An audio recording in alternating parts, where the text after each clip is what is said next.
Ketakutan bisa mengubah manusia menjadi kejam, bahkan pada anaknya sendiri.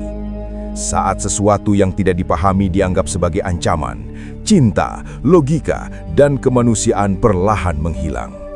Cerita ini mengingatkan kita bahwa tidak semua kegelapan datang untuk dihancurkan. Sebagian justru lahir karena kita memilih cara yang salah.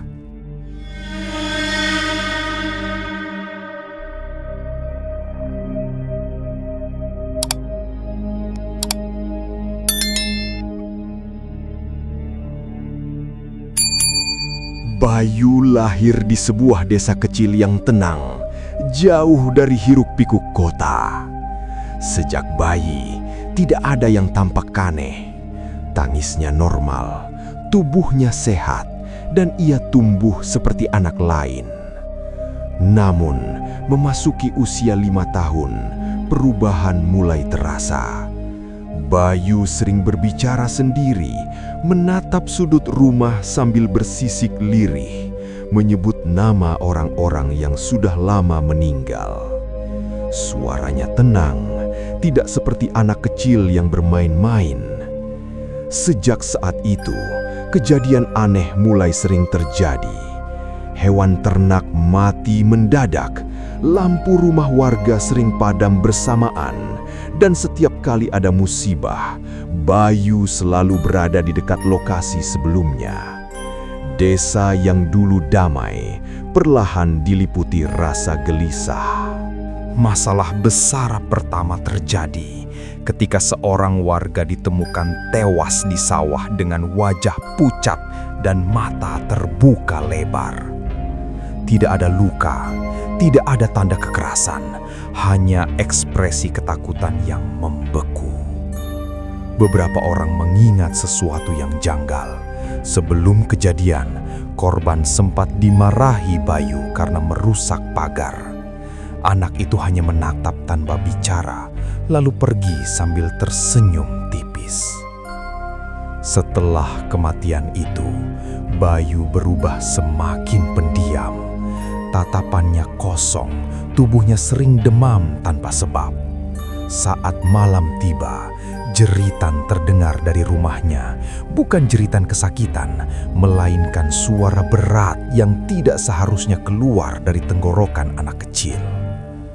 Desa mulai berbisik, ada yang menyebut kerasukan, ada yang mulai berani menyebut hal lebih gelap.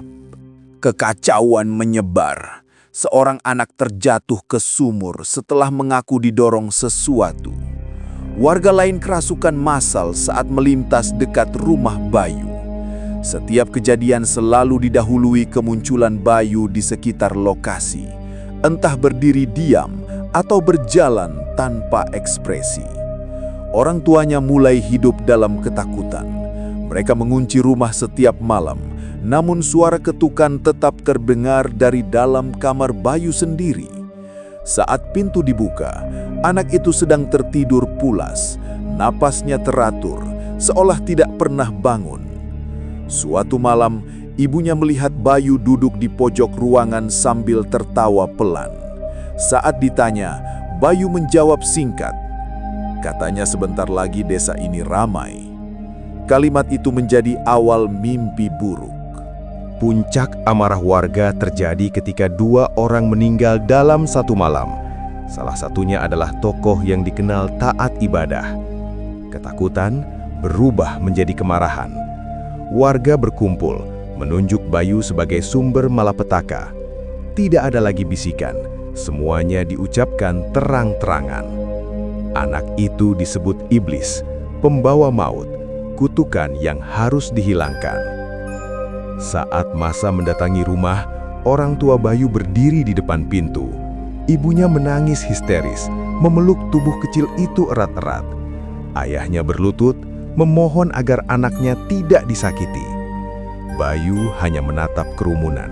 Wajahnya datar, matanya hitam tanpa pantulan cahaya. Di tengah keributan, angin mendadak berhenti. Desa terasa sunyi, seolah menunggu keputusan yang tidak manusiawi. Sebagai jalan terakhir, diputuskan ruqyah besar-besaran. Tokoh agama didatangkan, seluruh warga berkumpul di lapangan. Bayu duduk di tengah lingkaran, tangannya terikat kain putih. Saat ayat dibacakan, tubuh Bayu bergetar hebat. Suara teriakan keluar dari mulutnya, berganti-ganti, ada yang berat, ada yang tertawa. Tanah di sekelilingnya terasa dingin, beberapa orang pingsan tanpa sebab. Bayu menjerit memanggil nama orang tuanya, lalu mendadak tertawa keras, suaranya menggema ke seluruh desa. Lampu padam serentak, angin berputar kencang. Saat cahaya kembali menyala, Bayu sudah terdiam, matanya tertutup, nafasnya pelan. Semua mengira Rukiah berhasil. Pagi harinya, Bayu menghilang. Tidak ada jejak, tidak ada bekas kaki, tidak ada tanda penculikan. Ia lenyap dari rumahnya sendiri. Orang tuanya histeris, warga mencarinya ke hutan, sawah, sungai, bahkan kuburan. Hasilnya nihil. Yang tersisa hanya pakaian Bayu terlipat rapi di kamarnya.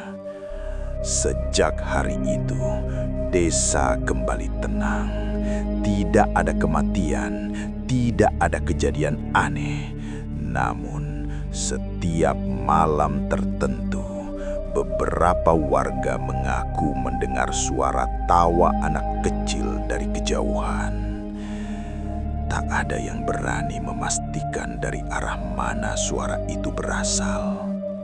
Bertahun-tahun kemudian, desa terlihat normal. Rumah Bayu kosong, dibiarkan membusuk.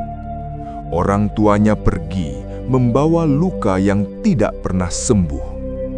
Suatu malam, seorang pendatang tersesat dan menginap di rumah kosong itu.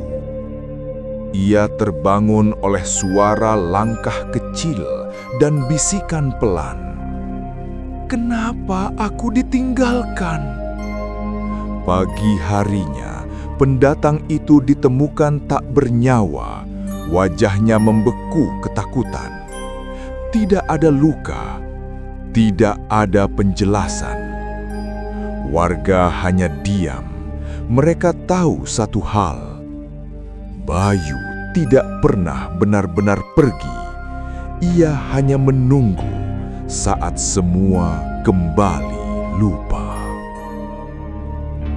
Ketika teror berhenti, bukan berarti semuanya telah berakhir. Ada luka yang tidak terlihat, kesalahan yang tidak pernah ditebus, dan ketakutan yang memilih bersembunyi. Karena yang benar-benar menakutkan bukan hanya iblis, tapi keputusan manusia saat diliputi rasa takut.